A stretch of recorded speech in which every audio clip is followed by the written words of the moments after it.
Here we go. Hello, and welcome to the After Show Afterthoughts here with Dr. Annette Insdorf. There she is. I told you. She's there in the flesh. I am so happy to have her in the show for the show tonight. What an interesting conversation. It really wasn't a conversation. I was just listening and learning and listening and learning. I said to myself, well, I need to audit one of her classes here because I am an education person. I'm a closet teacher. So now that we see you, why don't you just, if you could, finish the latter part of what Franz, who had called in, asked you so that we can just repeat that just a little bit so that everyone gets what you were saying about your influence of song in your work and the discipline. And by the way, I want to mention that Franz is the reason I'm here Yes, he because is. Yes, he is. Franz, who I met through my husband, Mark Mark. Ethan Tukorek was a member of the Actors Studio, has been friends with Franz for many years. Yes. And I consider Franz to be such an extraordinarily knowledgeable person about film history and how films work. You know, we very often ask him questions for what we're doing. And one of the great moments I had at 92Y in the recent past, when we had to do it remote because of the pandemic, I did a 4-week series about racial injustice in film with guest speakers. And one evening, the guest speaker was Franz, together with Mark. I remember. Yes. When we showed, Yes. I think it was the night with Mandela and de Klerk, this wonderful Film. Yes. dramatic film that stars Sidney Poitier Yes. as Yes. Mandela and Michael Caine as de Yes, Klerk. exactly. And, you know, Franz had such important things to say. He always does. He always Yeah, does. doesn't He's he? wonderful. Doesn't he? He's my associate artistic director of the program that we run together. Yeah. And so whenever I'm at odds of learning, of asking a question about film or the theater and who did this, I go, I'll just call Franz. I don't even go to Google. I just go to Franz. Right. So to continue what you're saying, So, and he was asking, you know, do I ever, I mean, the first part of the question, do I ever miss singing? You know, would I ever want to return to that? And let's just say that I've been sufficiently lazy over the past few decades, not keeping my voice in shape. There's no way I could be a singer, but I still sing around the house. I sing, you know, but it's a long story, but I've channeled just as I've done all my life. When I first challenged, no, channeled. That's an interesting Freudian slip. Well, yes. Maybe there's always a challenge when you channel something from one thing into another. Exactly.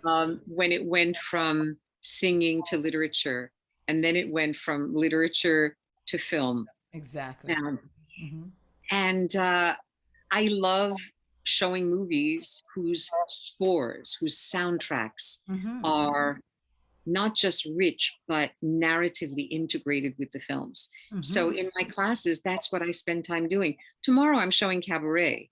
We're going to be talking a lot about music in film. Yes, yes, yes. One of my favorite films. Well, you know, I mean, it's just been an absolute joy to really also get a taste of what your students get, then to journey with you about your love of film and where it started as a child and how you retained it and the kinds of film that you like. I have to say, tell me the years again that your mother taught French at Hunter College, please. She retired in around 2007, and she had taught there for 33 years. Okay, what did she teach again? What did she teach? French literature and French film. I had your mother. No. Yes.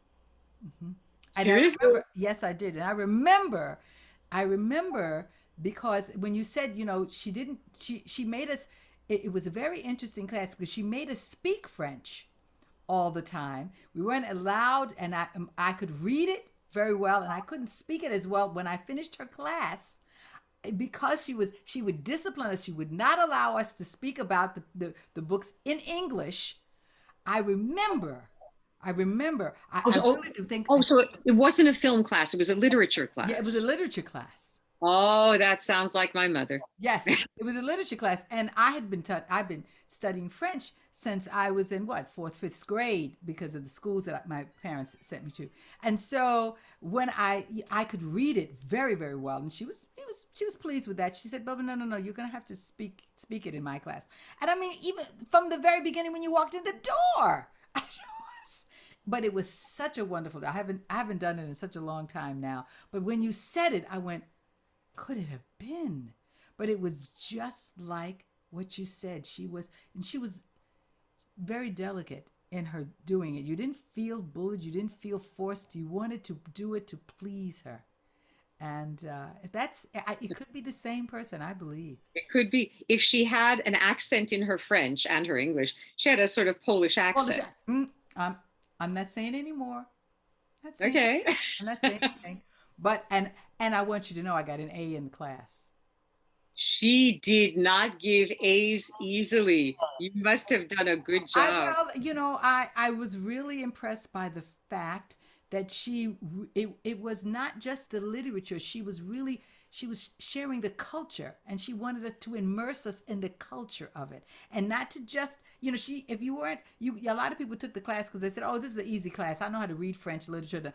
There are a lot of people who dropped out because but I digress, and it's almost time for us to say goodbye. This has been absolutely fabulous. You are what they say you are. You're fabulous. You Okay. are, and But I hope if there's a question from any of your viewers, listeners, whatever, I mean, I can spare another 2, 3 minutes, certainly, if Okay, there well, is. they wouldn't be able to do this on this. This is Oh, just I see. us. On Zoom, it's just us. Okay. Yes, this is just Understood. us. This is just us. So, I said to myself, of course, then they would come at the last minute. I knew that they were going to do it. I knew that they were going to do it.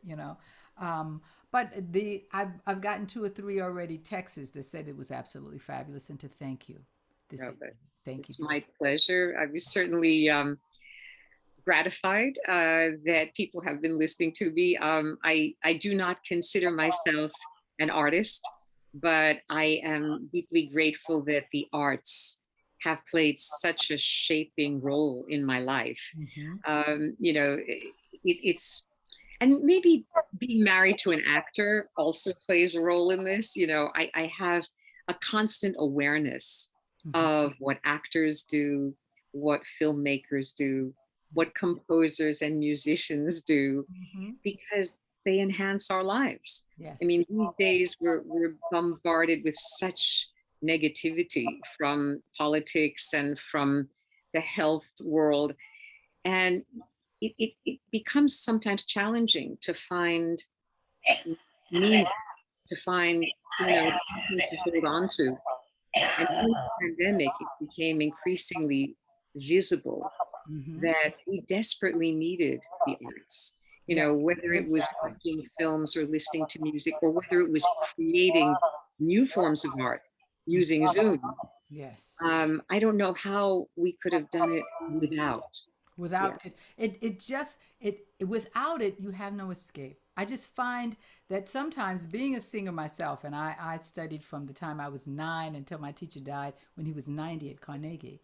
So, having doing arias and everything at 15, 16 years old, before the voice changes 2 or 3 times, because the voice always changes.